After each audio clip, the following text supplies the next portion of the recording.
Well, greetings and salutations, everybody. Welcome to the John Campea Show here on my YouTube channel. I'm, of course, your host, John Campea, and it is an honor and a privilege, as it is every single day, to have you guys joining me here to be a part of our little film fan community, talking about our favorite things, movies and television, and all the things of the like. Hey, listen, guys, here's how today's show is going to go.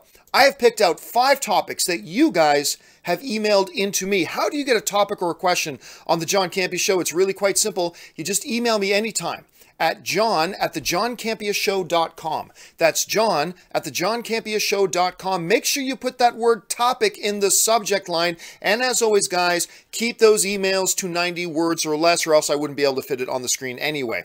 After that first half of the show, we're going to go into the second half of the show and take your live questions. Primary ways to use the super chat. If we still have time near the end of the show, I'll take some via Twitter as well. I'll let you know when to start sending those in. But before we get into the main topics today, I have to talk about a red flag alert. I should have a graphic going, red flag alert, but I don't have one right now. Red flag alert. Big red flag alert. For those of you guys who've been watching me for any period of time, you know one of the movies I've really been looking forward to is The Greatest Showman. I have been listening to the soundtrack of this movie over and over again for like 2 weeks now, basically on repeat. It's got like 4 songs in it that could easily get nominated and maybe even win Best Song at the Academy Awards. Hugh Jackman's in it. Look, the cast is fun. It's a great cast. I love these types of musicals. I've been so excited about it. However, review embargo. They are lifting the review embargo for The Greatest Showman the day the movie opens. Red flag alert. What that basically tells us, and look, we've talked about this before with other movies, so we're going to talk about it with this one. When a studio has zero faith in their own movie, because you know what a studio wants? A studio wants a movie to get out, and if it's good, have the positive buzz start to talk. They want the critics to review it and all this kind of stuff. Well, apparently the studio has no faith that that anybody's going to like this movie, and so they have put a review embargo to the day the movie launches. Technically speaking, I believe the review embargo lifts later tonight at 12:01 a.m., which is technically Wednesday, which is when the movie opens. And that breaks my heart. It completely breaks my heart, because I've been so excited about this movie, and now I think this pretty much tells us that the movie's not that good. So I'm still going to go in and watch it, because I just want to see the musical numbers, just because I've really enjoyed the soundtrack and the songs that have come out from this movie. But, I mean, hey, let's call it like we see it. When a movie holds their review embargo till the day the movie opens, that is nothing but a giant megaphone like Jimmy Mouth of the South Heart yelling, "We don't believe in our own movie. We think our own movie sucks. We don't think anybody's going to like it, so we don't want bad word of mouth to get out." That's exactly what the studio just did. They stood up on a mountaintop and grabbed Jimmy Hart's microphone and squealed out, "Oh yeah, baby, our movie sucks." That's basically what they did. So my expectation level for Greatest Showman has fallen right through the floor. And I'm brokenhearted because I've been looking forward to this movie so much. But anyway, so we'll just, who knows? I mean, maybe as long as the music numbers are good. Because like I said, I've been listening to the soundtrack, and as long as the music numbers do the soundtrack justice, I'll at least be somewhat satisfied. But I was thinking this could have been movie of the year kind of material. But clearly the studio has no faith in this film, so what are you going to do? All right, guys, let's get on with this damn thing. Let's start off by going to topic number 1. And topic number 1 today that you guys have sent in comes to us from Jonny Rocketman, who writes, "One of my favorite movies of the last few years is Sicario. I know it just dropped, but I was wondering if you had a chance to see the new trailer for Saldado. Sequels are always iffy, but this one looks incredible. Wanted to know your thoughts." Yeah. That trailer dropped this morning, like quite early this morning, and it looks fabulous. I'll be honest with you. When they said they were doing a sequel, but doing it without Emily Blunt, I thought, oh, that's too bad, because Emily Blunt was such an integral part of the DNA of that movie that I didn't know, could you just do one here with Brolin's character and Del Toro's character? I mean, they were both very cool characters. And then I watched this trailer. And the trailer is fabulous. It gives you the basic outline. Here's what this movie's about. But that's scene, that's right here. That scene when he's just standing over the guy in the street and just, adios, boom, boom, boom, boom, and fires like 50 times into the guy. It's like, oh my gosh, this is going to be brutal and it's going to be violent. And if you can take all that quality that that first film had and bring it over to this one, I think we're in for a treat. The trailer is available online now. All you got to do is search YouTube for, like, search either Sicario 2 trailer or Saldado trailer. You should be able to find it. I think it's wonderful. I think it's great. Actually, it looks better than I thought it would. I didn't know how I felt about it. I didn't know how I would feel about it, but it feels good to me. So once you guys have a chance to check this trailer out, jump over here into the comments section and let me know, what do you think about it? Do you think maybe I'm overhyping it? Do you think I'm underhyping it? Like, what do you think about it? What are your expectations for this movie? We still have a while to wait until it comes out, but I, for one, am pretty damn excited about it. I can't wait to see it. All right, let's move on to topic number 2. Speaking of new trailers, this one comes to us from Miss Jenny Doyle. And Jenny Doyle writes, let's talk about the new Ocean's 8 trailer. I'm conflicted. On the one hand, I'm nervous that it feels a bit too much like Ocean's 11 with the heist plan and the team assembly. But on the other hand, I kind of love the heist plan and the team assembly. What did you think of it, and how do you think others will react to it? Very good question. Look, I'll tell you right now, I did not like this trailer, Ocean's 8, which also dropped in the last 12 hours or so. I didn't like it as much as that Sicario 2 trailer. Not as much. But it worked for me. Because I'm with you, Jenny. I am a sucker for heist films. You guys who've been watching me for any period of time, you know I say that all the time. I'm a sucker for heist films. I love me a good heist film. I love me a good movie like that. And, you know, movies, whether it's a military movie, the whole assembling the team montages, I usually get a kick out of those too. They're nothing new. We've seen it used in 1,000 films. The assembling the team montage. We see them in 1,000 movies. But when done right, they're great. And they gave us a little bit of a glimpse of that in the trailer itself, and it worked for me. I mean, look, the bottom line is here, maybe it's 4, but off the top of my head, there are no less than 3 Academy Award-winning actresses in this. When you're talking about Sandra Bullock, you're talking about Cate Blanchett, who, other than Meryl Streep, Cate Blanchett is probably the best actress on the planet. Probably. I mean, I'm sure there's a debate there to be had, but, I mean, she's off the chart. And Anne Hathaway, of course, is an Academy Award-winning actress. So you got those, and if one of the others also have an Academy Award, I'm forgetting it off the top of my head. But, you know, I saw the trailer. It worked for me. Look, if a trailer is supposed to get you more intrigued about a movie, I'll say for Ocean's 8, mission accomplished. It got me more intrigued. I'm not doing backflips about the trailer. You are right. There's a part of me that feels like the trailer felt a little too similar in tone to Ocean's 11, but then again, I'm getting the feeling that was on purpose. So if they can make this work, I'm all for it. Clearly, you have your George Clooney character in Sandra Bullock and your Brad Pitt character in Cate Blanchett, and so that's very familiar. Assembling the team, the heist, all that kind of stuff, great. Now, if it executes, great. And like I said, I'm on board. The trailer brings me on board. I thought it was clever. I'm interested, but we'll have to see. Because my enjoyment of the Oceans movies declined. So, like, I really quite liked the first one. I thought the second one was okay, and then it kind of went, you know, it kind of went down. After the first one, it kind of went down. And if this is just like a continuation of that, who knows where we're going to end up. Now, I keep hearing conflicting reports, too, that George Clooney and Matt Damon are going to cameo in this. I have not heard anything to verify that. I hope they do. It would feel pretty cool if they did. Actually, what would feel really great is if the gang walks into a room and there's Don Cheadle, Brad Pitt, George Clooney, Matt Damon. I mean, if the whole team is there, that would feel pretty fun. But yeah, for me, the trailer worked. So what did you guys think about it? Let me know. I'm sure there's going to be a bunch of people that don't like it, and that's totally cool. But I got to admit, for me, it kind of worked. All right, let's move on now to the next topic. And the next topic today comes to us all the way from Morgan Richter, who writes, break out that 20-sided dice. I read last night that Paramount is moving ahead with a new Dungeons & Dragons movie. I know the first one was a disaster, but do you think the time is right for a new one? I'm thinking this is a sequel, but have you heard if it is or if it's a reboot? Bring on the filthy. Well, first of all, dude, absolutely, I am ready. I got the old 20-sided dice here ready to go, ready to get moving on that. I got my 6-sided dice here ready to get my dexterity up. I'm ready to go. I love me tabletop games. Tabletop role-playing games are the best. Now, don't get me wrong. They're like where they're talking about Witcher or any other. There's some great fabulous, like, kind of role-playing computer games and console games. Absolutely there are. But nothing beats real role-playing games. Whether it's Dungeons and Dragons, or whether it's Star Wars, or whether it's, like, there's so many role-playing games out there, whether it's Pathfinder or whatever. One of my all-time favorite ones is actually a role-playing game called DC Heroes. It was one of my favorite game systems. And as the name suggests, it's about, you know, it's a role-playing game in the DC universe, and you create superheroes. But anyway, I am a total nerd for tabletop role-playing games. I just love them. So the idea of a Dungeons & Dragons movie coming is fabulous, but I mean, let us not forget what happened the last time they did a Dungeons & Dragons movie.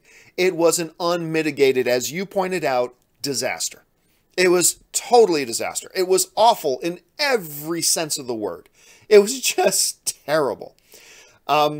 Anyway, so the movie was bullshit and all that kind of stuff. And I believe it made $33 million. Opening weekend? Nope. Just domestic? No, if I'm not mistaken, I could be wrong about this. I think it made like $33 million worldwide. I think that was like its total. But in an age where Game of Thrones is incredibly popular, and, you know, there's still lots of excitement and buzz about Lord of the Rings with the new television series coming and all that kind of stuff. And, you know, there's been a little bit of a resurgence in the popularity of Dungeons & Dragons. I mean, Vin Diesel is on doing streaming, playing his live games. Actually, it's funny because Anne's playing a Dungeons & Dragons campaign right now. She's got a game group at Hasbro. And she's been playing, she's got a Hobbit character that she named, I kid you not, this is the name she gave her character. Bimbo Baggage is the name of her character. Okay, she's not so creative with coming up with her names, but she's playing in a D&D game, a weekly game over at Hasbro, and we were driving out of town the other day, and so she puts her phone up on the phone stand in the car, and she puts on Vin Diesel's live streaming Dungeons & Dragons game, so that's what she's into a lot right now. Look, I think this thing could work, but it's like anything else. You've got a premise that works, great, but that's irrelevant. Do you make a good movie? Do you get good filmmakers involved? Do you get good scriptwriters involved? Do you get good talent involved, both in front of and behind the camera? And can you make this work? And don't make this thing for $150 million. Like, make this thing for like $50, $60 million. You know, just utilize a lot of forest scenes. And if you can capture that spirit of fantasy and adventure, then it's going to work. And I'll be on board for it. You know, it's funny because me and some friends of mine talked before about doing a Star Wars role-playing game and streaming it live, but I never knew if there would be like actual interest in people watching us play that, or Dungeons & Dragons, or Pathfinder, or DC Heroes, or whatever other game you wanted to play. I've thought about it, so I don't know. Let me know if that's something you guys would be interested in. If you're not, then I'm not going to bother doing it. If you're really interested in it, maybe I'll set it up, and we'll set up a couple cameras, and we'll just stream us playing some role-playing games. Could be a lot of fun. Anyway, as to your question about, is this going to be a sequel or a reboot, I can't imagine. I cannot fathom them making this a sequel. There's no way you make this a sequel. You pretend, you take that original and you burn it in fire. You burn it with fire. And you pretend it does not exist. And then you move on and you make a new one. That is how you handle a new Dungeons & Dragons movie. You do not go back to that original and, you burn it with fire, pretend it doesn't exist, and then you move on. That's what you do with that, in my opinion anyway. If I'm not mistaken, I believe they said they were looking for a 20... Let me pull this up. I believe they said they were looking at a 2021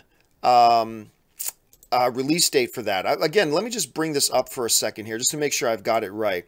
Yeah, I believe it's 2021 is when they're looking at doing this Dungeons & Dragons movie. So, hey, I'm on board. Yeah, summer. So they're making it a summer movie, too. It's a July 23rd, 2021. So it's a summer movie. Fabulous. Let's see what they're able to do with it. All right, let's move on. The next question today comes to us from Vishnu M. And Vishnu M writes, any word if the new G.I. Joe movie will have The Rock or Channing Tatum back? Well, it's funny, Vishnu, that you bring it up, because this is actually part of the same press release that came out from Paramount. Not only are they doing a Dungeons & Dragons movie in 2021, they have scheduled G.I. Joe 3 for 2020, a franchise that I quite frankly thought they had given up on. I thought they have moved on from it.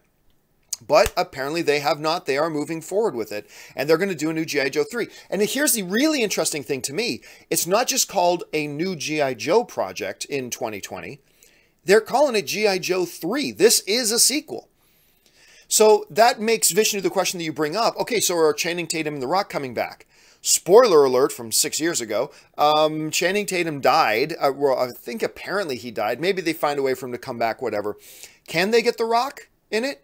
Can they get Channing Tatum in it? Or are they going to recast him and go with different cast members? Or just say Roadblock isn't there anymore and they're just going to use new G.I. Joe characters and Roadblock and the other guys are just considered legend now that they're not around anymore? Maybe they've retired. I have no idea at this point. Like I said, they've just announced that they're even doing the movie in the first place.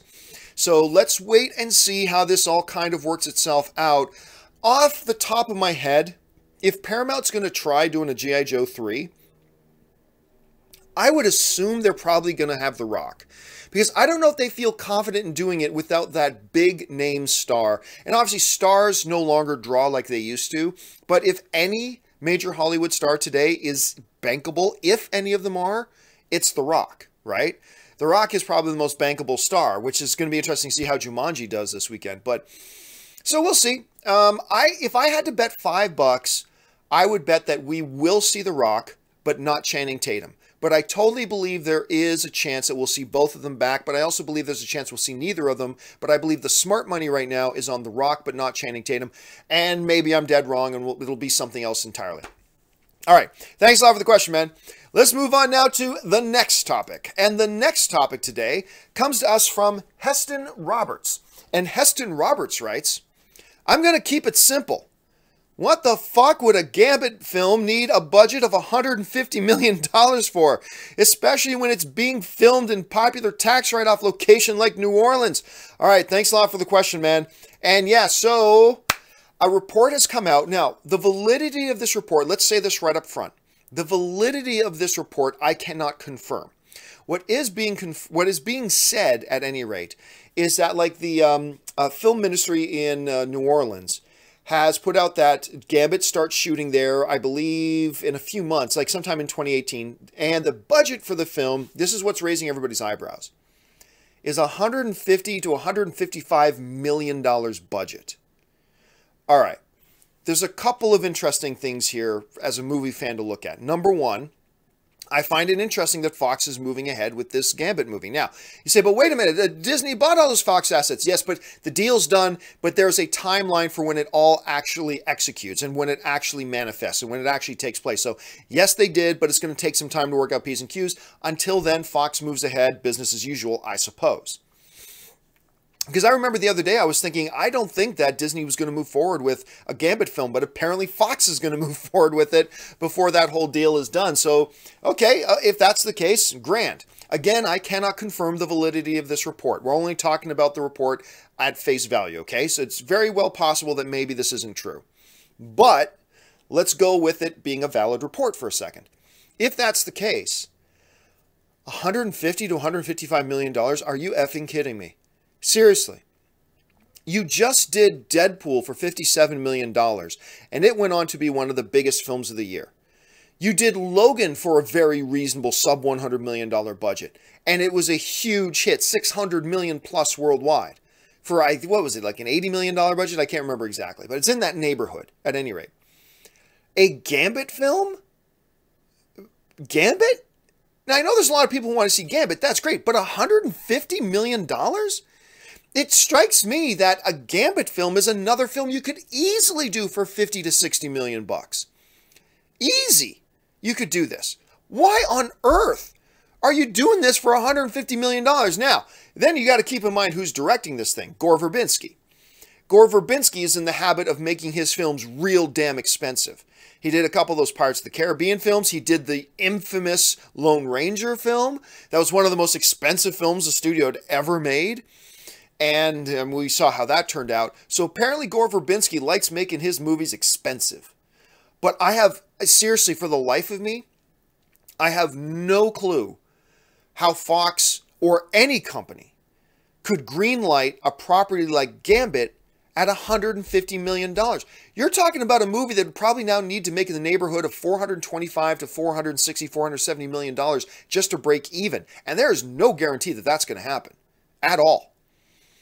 So how you can do Deadpool for 57, how you can do Logan for sub 100 million, but you need 150 million to do this? Really? And look, I'm one of the few people that I've been all for this movie. I'm for it. I used to think Channing Tatum was the worst actor working in Hollywood, but over years and years and years and years of him working, he got better and better and better to the point now that I actually really look forward to seeing Channing Tatum and stuff. And I actually think he'd be a good Gambit. I'm one of the guys waving the Gambit flag. Yay, we're getting a Gambit movie. But even I am like, what the hell are you thinking? 155 million bucks for a Gambit film. Seriously. Anyway. So I don't really know. The answer to your question, dude, is like, what the fuck are they thinking? The answer is, I have no idea. I have no idea. All I can do right now, as a fan of common sense, is to hope that this report is wrong. I mean, I hope the movie happens, because I am damn curious to see this movie. But I hope this movie is wrong, or else I'm losing a lot of faith. Hollywood makes their movies far too expensive. They just make them too expensive. And so on that level, I'm just like, what the hell are you guys doing? Anyway, okay, that will do it, guys, for the emailed in questions of the day. We're now going to move on to the live questions. But before we get to those, it is that time of the show for me to do my daily commercial break, my 1-minute commercial break, where I do my admittedly shameless plug for the thing that keeps the lights on around here, my Patreon supporters. Here, check this out. We'll be back in just 1 minute.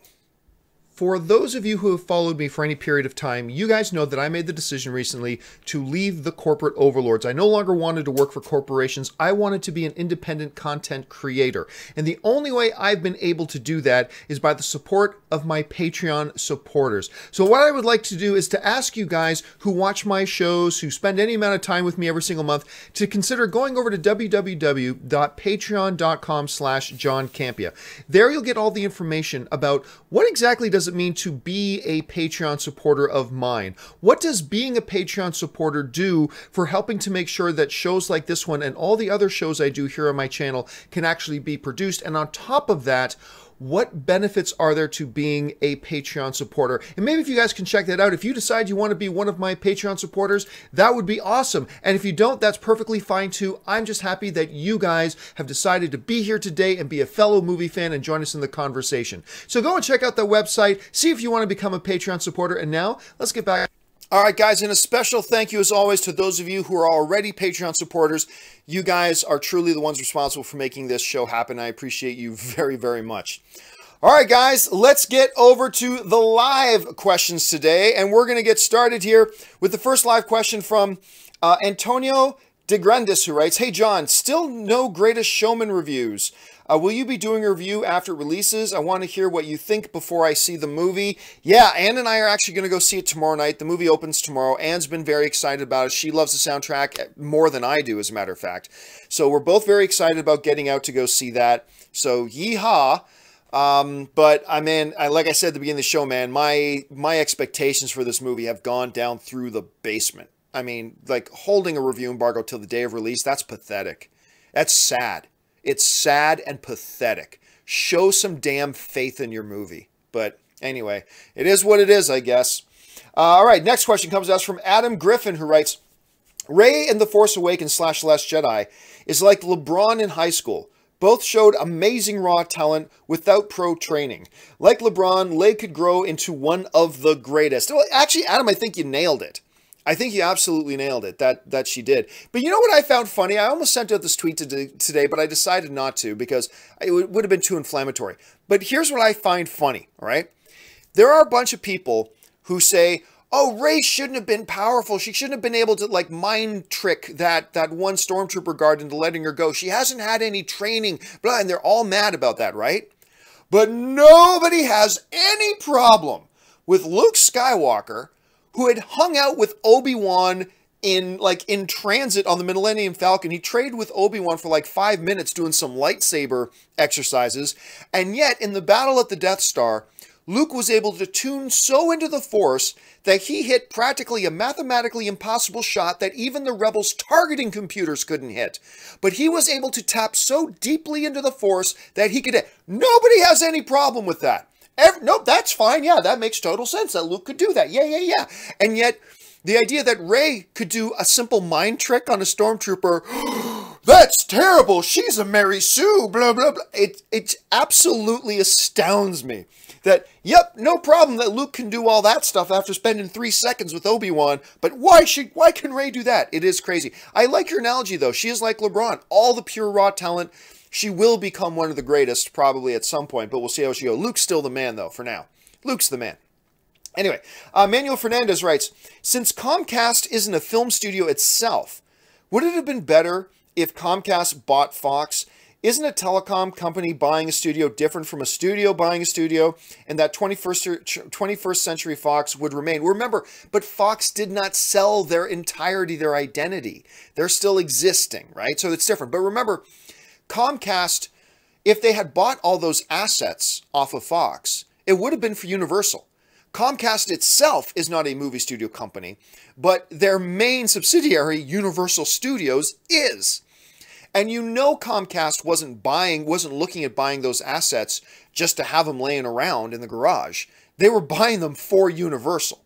So it's not really a distinction. It really isn't a distinction between Disney buying them or Comcast, because ultimately what it really was Universal buying them. At the end of the day, that's what it really was. Hey, listen, guys, just going to mention right now, there's already a whole bunch of questions and comments in the Super Chat thing. If you haven't sent in a Super Chat yet, please don't send in any more Super Chats, because I want to make sure we get through all the ones that are here. Thank you so much. All right. Let's move on now. Jay Bling, I like that name. Jay Bling writes, The Greatest Showman comes out tomorrow. No reviews have dropped, and embargo lifts at midnight PST. Do you still think it's going to be better than Jumanji? Nope. Nope. And I know I've been so slow on getting my Jumanji review up, guys. I know, just like so much stuff has come up, and I just haven't gotten around to doing it. I will get it done today. I promise you I will get it done today. But now I have all the faith in the world that Jumanji is better than The Greatest Showman.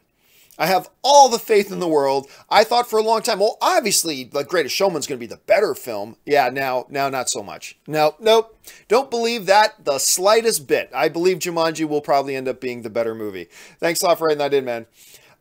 Zircon writes, have you read or considered the Star Wars ring theory? I have not read it, and if I did, I'm not remembering it. So, unfortunately, I can't comment on it. But thanks for sending in the question anyway. For you guys who are in the comments section, drop in some links so other people, Star Wars ring theory, what's this? Drop in links if you got some links to it so other people can find those links and find it, and so I can find it too. Curtis Lopez writes, have you watched 30 Rock? I didn't watch it like religiously. I've probably seen about 20 to 30 episodes of 30 Rock, which makes me wonder why I haven't watched the whole series, because I enjoy it. Like the 20 or so episodes I've seen, I've enjoyed.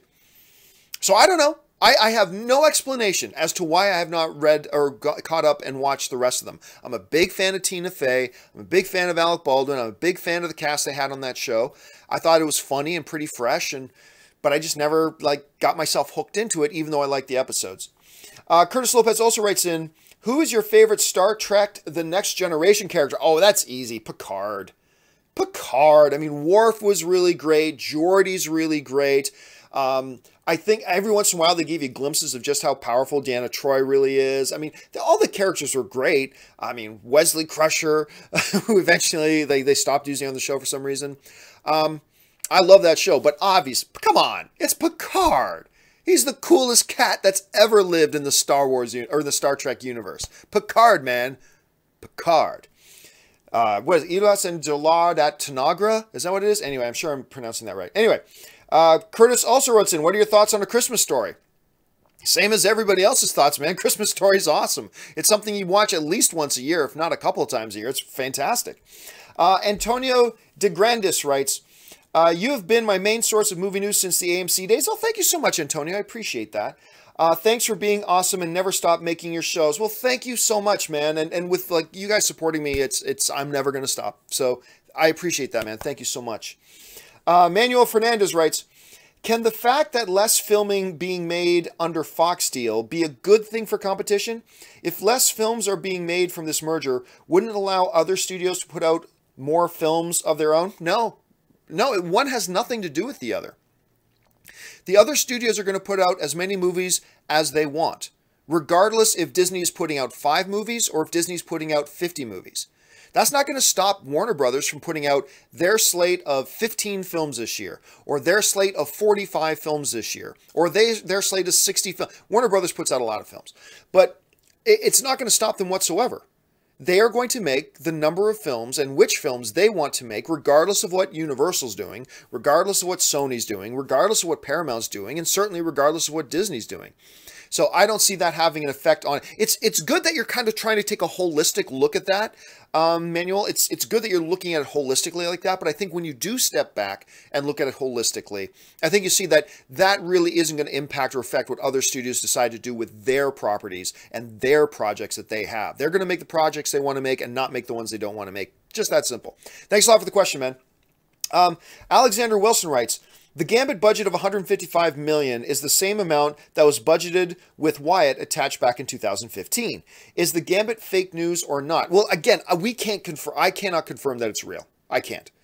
I'm just talking about, it's like, okay, let's take it at face value for now and let's discuss. If it is real, here's what our thoughts are. But again, that's why I started that story by saying, hey, let's be clear here. I certainly can't confirm that these reports that we see flying around right now are legitimate. So we got to keep that in mind. But yes, you're right. This is the same ballpark of a budget that has been attached to this film forever. I certainly thought that if Fox ever moved forward with this movie, pardon me, they would have the common sense to slash that budget in half, if not more, especially after the success of Deadpool and Logan. But we're just going to have to wait and see. Either the fact that it was always $150 million adds to the credibility of the story, saying, yep, it's been consistent this whole time, or it points us to it maybe being fake news, because is there any way Fox would still spend that much money on something like this? I don't know. We're just going to have to wait and find out. Excellent point of view, though, Alexander. All right, Ben Rayner writes, hi, John. Answered a question about Friends yesterday, so I have to ask, what is your favorite Seinfeld episode and favorite character? Hope you have a great Festivus for the rest of us. Well, my favorite episode, I think, of Seinfeld of all time has to be Master of Your Domain. That episode to this day makes me just laugh myself sick. I mean, look, there are so many. The first season or two of Seinfeld had some hit or miss episodes, but after that, they all just worked for me, other than the series finale. The series finale for Seinfeld was awful. Just awful. But yeah, and my favorite guy, hold on a second, let me see if I can find this really quick. John Campea. I doubt I'm going to be able to find this at all, but if I can, okay, no, I can't find it at all, so that's fine. But my favorite guy on it probably would be, would probably be Jason Alexander. Jason Alexander is probably the guy for me that I absolutely love the most. And I'm a little bit biased because I've played some poker with Jason. I was going to bring up a picture of me and Jason Alexander together in Las Vegas playing poker, but I wasn't able to find it fast enough. So that's probably my favorite guy, but I love them all. Elaine, Kramer, Jerry. I mean, they're all great. So, and to this day, whenever Ann and I go to the mall or we go to the theater or whatever, if we get a prime parking spot, you know what we both say. We turn to each other and go, Costanza, because we got the Costanza Park. Anyway, so yes, there you go. All right, the next question comes to us from Curtis Lopez. X-Wing pilot, bounty hunter, or smuggler. I'm a little bit boring because when it comes to my role-playing games, I really like playing the bounty hunter. I like playing bounty hunter just because your starting character when you're a bounty hunter, you have a few advantages, including you get better armor to start and you get heavier weapons to start, and I really like that. But, you know, a lot of people like role-playing it differently, like going the smuggler or a pilot, or a lot of people I've played with like playing diplomats because there's some really cool role-playing you can do there. But I'm a little more, let me roll the dice and see if I blast that guy's head off kind of guy, so I like playing bounty hunter. But most of the time I end up being the game master. because I know the game better than most people. So usually I don't get to play. I actually end up being the game master most of the time. All right. Luke 1234 writes, have you ever seen the movie Frankenhooker? Nope, I have not. Never heard of it, but thank you for putting on my radar. I'm going to have to look that up a little bit later. Ben Rayner writes, what quote from a movie do you use? What's like a quote that when you hear it takes you to a certain movie? For me, it's All Together. When I hear it takes me to Airplane. Oh, yeah, Airplane. Surely you must be kidding. Don't call me Shirley. So there's a number from there. I don't know, man. I mean, there's a lot. Like, from the Roddy Piper movie, They Live. I've come here to kick ass and chew gum, and I'm all out of gum. I find myself using that a lot. But that's one of those questions, Ben, that I'd actually have to sit down and ponder and think through to come up with the actual number or the actual lines. I'd have to think about that, but it's a great question. All right, Dominic J. Suma 4 writes, John's greetings from the Inland Empire. Greetings! I have a family home in Inland Empire. I've got my wife and her mom and Ray, and we stay on the weekends at a house in Corona.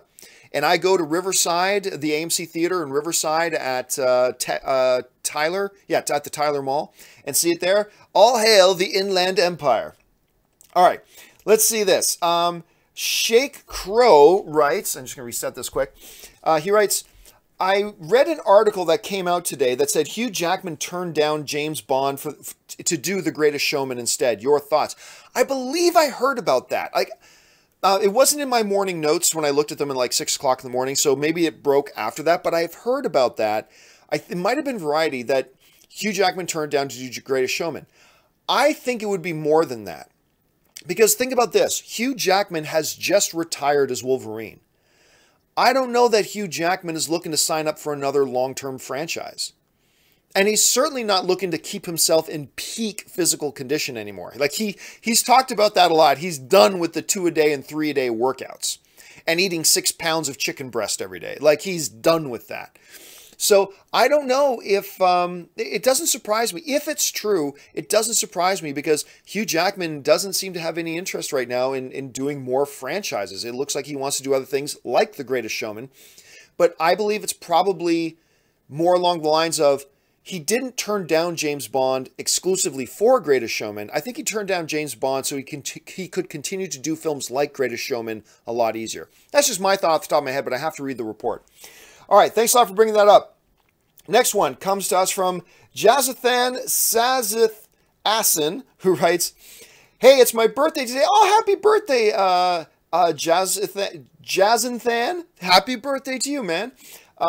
What's your favorite movie about making a movie? Mine is Ed Wood, yet to see Disaster Artist. Well, Disaster Artist is fantastic. Also, what's that one with Steve Martin and Eddie Murphy?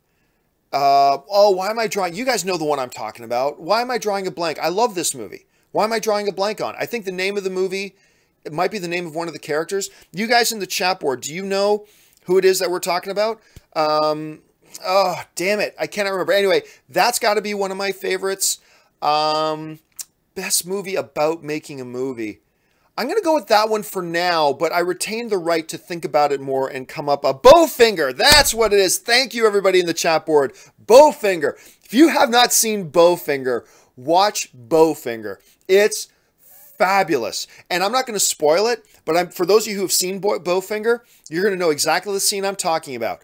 It's one of the funniest scenes, I think, ever in film history. Steve Martin goes, I want you to get the best crew money can buy.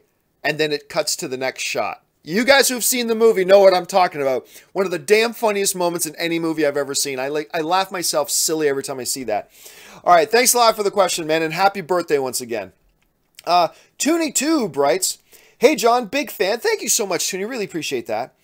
I agree with you on most of your opinions. Well, don't agree with me with too much. The whole idea is that we have different opinions, so don't agree with me too much. Star Wars is great. Man of Steel is great. The DCEU has to reboot. But why don't you like the Finn/Rose story in The Last Jedi? I don't understand. Go on with your great work. Well, I mean, it just comes down to I really don't like everybody knows I like this movie very much. I do. But that doesn't mean I stick my head in the sand and pretend like that I love every single thing about it. I don't. There are certain things I do not like about this movie. And that whole Keno Bite, whatever the name of the casino world is, I've never even bothered to learn the proper pronunciation of it. I thought that whole stuff was terrible. Look, they were going for broke. They tried to do something really big and different and cool with it, and I applaud that. When you take risks, and we want our filmmakers to take risks, but when you take risks, some things will work and some things won't. And to me, that entire Casino Planet World thing did not work. Did not work for me at all. Now, I don't want to go too much into it in case there are some people here who haven't seen the movie yet. But it's just, it did not work. It felt very prequelish to me. It felt very prequelish to me. And that whole thing is probably, and don't get me wrong, I love John Boyega as Finn. I think Finn is a great character. I love Kelly Michelle Tran as Rose. I think she was great as that character, and I could see that character becoming really great. I just did not like what they did with them. I mean, that's what it comes down to. I just didn't like what they did with them. It did not work for me. I left unsatisfied with that stuff. Other stuff I didn't like includes, you know, Phasma I thought was a waste. The Benicio del Toro character was a waste. There's a few other nitpicks too, but to me that was the big thing that didn't work for me. And hey, if it worked for you, that's great. I celebrate that. Just because I didn't like it doesn't mean any of you shouldn't like it. But for me, it's just something, a part of the movie that did not work. Anyway, thanks a lot for the question, man. Next question comes to us from Manuel Fernandez, who writes, I feel bad for the estimated 5,000 to 10,000 people who may lose their jobs from the deal. Do you think Disney/ESPN streaming service will create new jobs? Well, I mean, yes, absolutely. Those things are going to create new jobs. Whenever you start major new initiatives like that, you're going to need to staff it. And you're going to need to get people involved and talented people involved in those fields and those areas. So yeah, but look, whenever you have companies merging or one company closing down or whatever, the unfortunate thing is jobs get lost. And there's no way to sugarcoat that. It's horrible. But one way or the other, Fox was going to shut those things down. Fox wanted to scale back to be just a business news, and sports body. That's all they wanted to be. So don't blame Disney for those jobs that are going to be lost. Those jobs are going to be lost regardless. And maybe Disney buying them is going to save some of those jobs.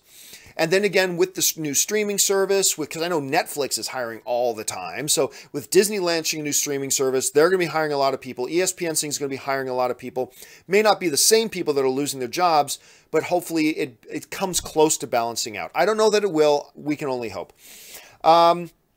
Let's see. Tony Bush writes, MCU X-Men should be during Civil War, with General Ross having meetings with Xavier throughout the film to show mutants existed during the time and that they were affected by the Registration Act. Again, Tony, that's just a I believe that's just a Band-Aid. And again, I appreciate that you're thinking and trying to think of those terms. How can we make this work? Because I have no solutions. Fortunately, there are people like you, Tony, that are trying to offer solutions. But again, I don't see that solution work because it makes... Look, right now, the X-Men, as it stands, have been around for decades. In their world, they've been around for decades. And the plight and the question of what do you do with the mutant problem has been the core of society in the X-Men universe. How do you suddenly pretend to bring that into the MCU without addressing that? Just saying, oh, it's always been here. Fox would do that because Fox is continuity schmontinuity. MCU seems to be more about continuity, so I don't know, but maybe that's what they'll do, and they'll just say, you know what, to hell with it. We're just going to bite the bullet on this one and say we're going to wreck continuity just this one time to establish mutants in our society. And if they do that, maybe that's what they do. It still seems problematic to me, but the way you're suggesting it is totally possible. That is something they could do. Justin is a square writes, best year for superhero / comic book movies, 2016 or 2017? I was ready to call it 2017. You know, look, seriously, 2017 has been such a great year. First of all, you got Logan, which is the king of all the movies of 2017. Spider-Man Homecoming knocked it out of the park. Wonder Woman was the first truly legit Warner Brothers success. Thor Ragnarok was wonderful. Already mentioned Homecoming. And I like Justice League. I know a lot of you guys didn't, and that's fine, but I did. And then the Guardians of the Galaxy 2, which I think was the worst of the comic book movies, but even then I think Guardians of the Galaxy 2 was quite good. It's the worst out of all the comic book movies this year, but I still think it's quite good. So considering I can't think of a single comic book movie this year that I didn't like, I'm going to say 2017. Maybe I'll change my mind on that once I think about it more over the next year or two. But for now, I think I'm going to go with 2017. Look, a year that had Logan, Spider-Man Homecoming, Thor Ragnarok. I mean, just all those. And then all the rest of them were solid, good movies too. I'm going to go with 2017. Maybe you guys have a different point of view on that. That's fine. But to me, I'm going to go 2017. Let's see. Manuel Fernandez writes, new Nutcracker and the Four Realms trailer. Thoughts? Haven't seen it yet, so I can't comment on that. I'll keep my eyes open for it, though. Alan Gonzalez writes, are you friends with Kevin Smith? Nope, not at all. I'm a big fan of Kevin Smith. He's the inspiration that got me to make my own little feature film that I did, my little indie film that I made. He was the inspiration for that. The closest, I mean, I've met Kevin Smith on a number of occasions. Actually, at some superhero movie screening recently, Ann and I actually ended up sitting right next to Kevin Smith. But, you know, I met him at the, I had a chance to talk to him briefly at the Big Hero 6 world premiere. He and I were interviewed together on the same radio show once. We weren't in the same room, though. Like, we both called in for the interview. We've both been in the same Time magazine article once, but I have never, I am not friends with Kevin Smith. If I bumped into him again tomorrow, he wouldn't recognize me, no chance. But I'm a big fan of Kevin Smith. I would love, just because I respect that he's just a dude who just did it himself. I mean, just did it. Maxed out his own credit cards, made his own little movies, blah, blah, blah. And he's never stopped doing things his way. I don't love every single one of Kevin Smith's movies. Not at all. There's some that I just flat out don't like. But how he's managed his career and what he has done and how he came about doing it, and he's one of the best storytellers in the history of Hollywood. Like, I could sit down and just watch videos of him just telling stories all day. Obviously, the most famous one is his telling the story about how when he was on board writing the Superman script. If you haven't seen him tell that story, go on YouTube, look up Kevin Smith's story, Superman script, and sit back for 25 minutes and just watch him tell this story. It's one of the most entertaining things you will experience all week. It's fantastic. But it would be, I would consider it honestly one of the thrills of my career if I could sit down and do an episode of the John Campea Show or something like that with Kevin Smith. Again, I don't love every single one of his movies. Some of them haven't worked. Some of them I think are flat out bad. But I love his philosophy and how he's approached it, and he's always stayed true to himself. And there's something so admirable about that I totally love and respect. And yeah, so no, I am not friends with Kevin Smith. Met him a couple of times, but he wouldn't recognize me if we bumped into each other in the street any day of the week. So anyway, there's that. All right. Next one comes to us from Antonio Dragandis, who writes, is Battleship Yamato film still in the works? Dude, you and I both are still wondering about that. I don't know. I'm desperate for a Star Blazers movie. Space Battleship Yamato is the original name. It was called Star Blazers in the North American incarnation. It's a movie about Earth being under attack, and they get the plans for creating their own space battleship. And what they do is they unearth the old World War II Japanese warship, the Yamato, and they turn it into the Space Battleship Yamato. And it's awesome. I love it, but I do not know. There was a not very good Asian live action version of it that was not good at all. But hopefully they can do a North American one and hopefully do it justice. Let's see. Next one comes to us from Apollo 89 Productions, who writes, you know what's funny about Gambit's budget, John? Nothing. Anyway, Aquaman's budget was revealed today to be $160 million. And that'll have lots of CG effects. Well, yeah, like Aquaman, again, all Hollywood studios are spending too much money on these movies, period. But Aquaman, at least this isn't his first movie. You've got a guy who's already established in Jason Momoa as Aquaman. He's been in one big film already. And you figure a movie like Aquaman is going to be insanely visual effects heavy. I still think that's true. They shouldn't be spending more than maybe $120 million on Aquaman. That being said, I think it's less offensive that a movie like Aquaman spends $160 million than a movie like Gambit spends $150 million. Neither of them should be spending that much money. Let's just call it what it is. But I think it's more understandable for a movie like Aquaman with all the extenuating circumstances around it than, say, a Gambit movie. Thanks for bringing that up. All right, WWE Maniac 65. Oh, we just watched Clash of Champions the other night here. And myself, Kaori, and our friend Ryan were watching that. That was fun. I don't watch a lot of wrestling anymore, but I got to admit, that was pretty fun, that pay-per-view. Anyway, is Cinema Score reliable? All the Star Wars prequels got A- and are regarded as bad movies. The Last Jedi has 7.8 on IMDb, and scores tend to go down after further viewings. Is The Last Jedi a divisive movie? I still say no. Look, here's the thing. This drives me crazy. When people try to, like, there are thousands and thousands and thousands and thousands of movies that Cinema Score has done research and surveys on. And what drives me crazy is when people go, oh yeah, and then they go to a movie from 13 years ago and say, well, Cinema Score for this movie 13 years ago, 785 movies ago, was this. Well, yeah, but remember, it's still accurate. Because Cinema Score is the only one that actually, in person, surveys people who actually saw the movie and only can vote and register their survey once. It's the only one that does it. Now remember, like if I had been one of the Cinema Score people coming out of my first viewing of The Phantom Menace, now this hasn't happened to me again in 15 years, but it did happen to me with The Phantom Menace, I would have been one of the people giving it a positive score because I tricked myself into thinking I liked it. And then I saw it again and liked it less, and I saw it again and I liked it less, and I saw it again and I liked it less, and all on and on and on. All we can say is, when a movie like that gets an A-, all we can say for sure is that that is what the audience coming out of that movie thought about it. And that's what it is. That is 100% accurate. That is what the audience coming out of the theater thought about it. Now, whether in hindsight many years later we can say that minds would have changed about it, that's totally open for discussion, yes. My point of argument has always been, look, if you want to talk about IMDb, and by the way, you can say, don't make excuses. IMDb will go down. It is what it is. Like it's almost 80% the IMDb critic rating, but you shouldn't. It's cool if you want to reference IMDb audience ratings, and it's cool if you want to reference Rotten Tomatoes audience ratings because those are interesting. But don't rely on them as accurate.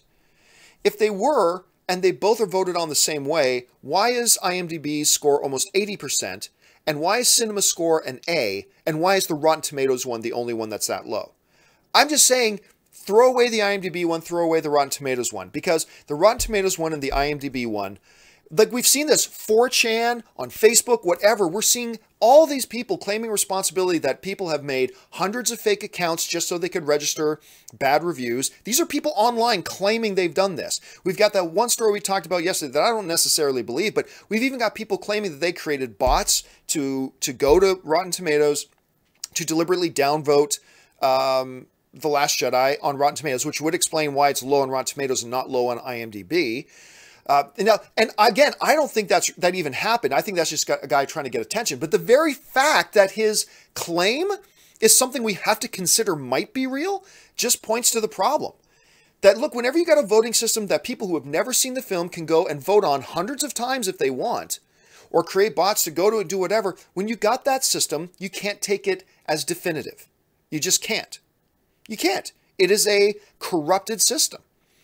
Cinema Score actually physically is there at movie theaters across the country, surveying people as they come out of the movie theater, verifying they've seen the movie, and verifying they can only take the survey once. That is by far the more, what's the word I'm looking for, integrity-based system than a Rotten Tomatoes or an IMDb, that you can just, the people who haven't seen it can go and register votes and can go and vote multiple times. And apparently, according to some people claim, they've been able to create bots to go and do it falsely. So all my point is that yes, by far, Cinema Score, beyond shadow, there is no debating in this. The Cinema Score is the system with the most integrity. It verifies that the people taking the survey have seen the movie. Rotten Tomatoes doesn't do that. IMDb doesn't do that.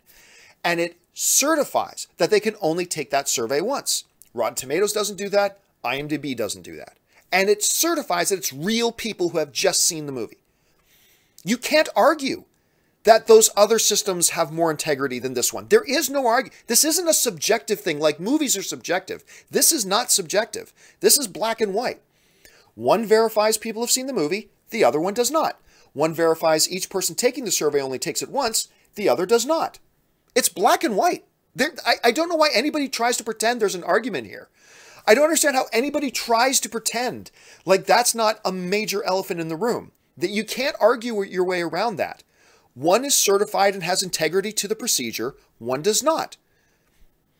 Are each of them going to come up with results that we want to see? No, not necessarily. That's why I just think fan surveys in general don't mean all that much. They're fun to reference, and maybe you see long patterns, long systems of patterns. It's fun to reference, and they can become anecdotal. Sure, no problem. But even then, even cinema score, I don't take those nearly as much as I take critic scores. But anyway, that's just me. All right. Manuel Fernandez writes, which is better, Disney's Moana or Pixar's Coco? I think somebody asked me that the other day, and you know what? I'm not even going to answer it. You know why? Because whatever answer I give right now, I may give a completely different answer tomorrow, and I may give a completely answer after that. I need 3 or 4 years to really sit on these movies and really kind of figure that out. Linus 2014 Cougar writes, another D&D? Please no Jeremy Irons or any Wayans. Well, come on, let's not blame Jeremy Irons. Jeremy Irons is one of the great thespians of our time. So let's not blame that movie on Jeremy Irons. Let's blame that on the director and that everything about the movie was stupid and dumb. But let's not blame one of the great actors of our generation for the problem. But yeah, it cannot be a sequel. You and I will agree. This cannot be a sequel. It has to be a reboot. Absolutely. All right. Next one comes to us from Hako, who writes, thoughts on Matthew Vaughn's comments about the DCEU? Well, it all depends on which comments you're talking about. I'm not quite sure which ones you're talking about, so I'll have to go back and take a look at that. Let's see. Caleb Lawrence writes, if The Greatest Showman does turn out to be bad, would you use this as your prime example of good trailers that don't always equal to good movies? No, I mean, the prime example for that is always going to be Transformers. Transformers are always going to be... I mean, they put out some of the best trailers. Transformers puts together just some of the best trailers that I always enjoy. And unfortunately, I've only ever liked the one, which is the first Transformers. And I'm an unabashed supporter of the first Transformers movie. I love the first Transformers movie. I think all the rest of them have been total garbage, but I really love the first one, and I'll always defend it. But yeah, that title... Look, Greatest Showman trailers have been very good. But, I mean, they're not like best trailers of the year sort of thing, whereas Transformers trailers can sometimes be in that argument of like top 10 best trailers of the year and stuff like that. So I think the Transformers movies will remain the poster child for that dubious distinction. All right, next one comes to us from LeBurn007, who writes, just wanted to say thanks for turning me on to Movie Pass, paid for itself in less than a month. Everyone should get this. And yeah, you know, I'm going to do a video. I talked about this the other day. I'm going to do a video on Movie Pass versus Cinemia, because now for over a month now, I've had both cards. I've had the Cinemia card and I've got the Movie Pass card. And I'm going to do a video really highlighting which one I prefer, which one I think works better, the pros and cons of each one. But yeah, if you're a movie fan, you've got to look into either Cinemia or Movie Pass, and I'll do my video on which one I think is actually the better buy. Let's see. Chris Scorpio writes, I beseech thee, good sir, henceforth, to bring forth copious amounts of the filthy to one and all. Challenge, yea, I accept your bidding. The filthy shall be brought. Thanks so much, Chris. I appreciate that. K Major writes, oh gosh. Okay, where did K Major go? I gotta scroll down. K Major writes, hey John, I don't know if you ever watched The Majestic Show, The Last Airbender. Just like the rest of the world, I was mortified by the atrocious movie. Any chance for a reboot, or does it even need a live-action movie? I don't think it needs a live-action movie. And even before people got to see that it was terrible, people didn't come out to see it opening weekend. Like, they didn't come out to see it opening weekend. So...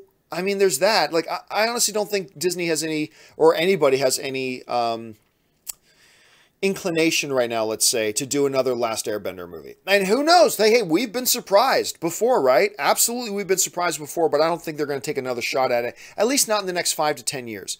After that, all bets are off, and we'll see what happens. But I don't think anytime soon we're going to get another one of those. Reginald Kelly writes, Alexandra Ship, Storm, posted on Twitter, LMAO, y'all really acting like this merger means that they're recasting. Should we believe her? Well, hey, look, I've been saying all along, we don't know. Like, a lot of people just assuming, oh, Marvel's got it, they're going to recast and reboot. Now, I've said, if I had to put $5 on it, that's probably what I would put my $5 on. But let's not assume that they're not going to do that. Let's not assume that they're not going to just bring the existing cast over. They very well could. Again, if you backed me into a corner and said I had to put $5 down right now on what will happen, will they bring the cast over or will they reboot it? My $5, I think I would probably put down on rebooting it and recasting it. But I've been saying since the beginning, don't just assume that though. There's a very good possibility here they could stick with the existing cast. And if she's saying that, I don't know that she's the one who's really in the know, but it just kind of points again, at least she hasn't been told, clearly she hasn't been told, hey, you're not going to be Storm anymore. She hasn't been told that. That's a good sign. So I believe her in the sense that I believe that she has not been told that they're not going to be the cast anymore. I don't know that look, people think actors really are in the know, and quite often they're not. Quite often they're not. Quite often the actors are the last ones to find out about things. And do I believe that she's 100% correct? No, I don't believe she's 100% correct, but I believe it's possible that she could still be our Storm once they come into the MCU. It's totally possible. I just wouldn't bet money on it at this point. All right, thanks for bringing that up, man. And I just got time for one last one, and then for those of you guys who have sent in super chat questions that I did not get to on the show here, I will put up a supplemental video to this show later on today, and I will get to every single one of your questions that got submitted. So the final question I will take today comes to us from Tony Bush, who writes, do you play Heroxlix Tabletop, DC versus Marvel? I have not. I've never played that game. There's a whole bunch of actually really good ones that I've never actually gotten around to trying and never actually gotten around to playing that I really got to get around to. But time is precious and short, so I'll have to see what I have the time for. But no, that game I have not played. All right, guys, that will do it for today's installment of the John Campea Show. Thank you so much for joining me. A little bit later today, of course, I got a bunch of things. First of all, Star Wars Talk Tuesday is today. That's going to come up live at about 2 p.m. Pacific Standard Time. That's 5 p.m. East Coast time. I should be getting my Jumanji video up later today. Man, today's a busy day. I also got to do... oh gosh, I got to do my Pitch Perfect 3 review. I've got to do my follow-up video to this. It's going to be a busy day, but keep your eye on the channel. Lots of good stuff coming up. And of course, Star Wars Talk Tuesday live at 2 p.m. Make sure you come on back there. I'm sure we're going to have some very lively discussion about Star Wars during that thing. Guys, don't forget, if you're here, click the subscribe button, become a subscriber to my YouTube channel. Also, make sure you leave a thought and a comment in the comments section below about any or all the topics that we discussed here today. Make sure you click the thumbs up button, become one of my, follow me on Facebook or on Twitter. Right there, you can see there at John Campea. I do a lot of posting on social media. So, that will do it for me for today, guys. Thanks so much for joining me. My name's John Campea, and until the next video, bye-bye.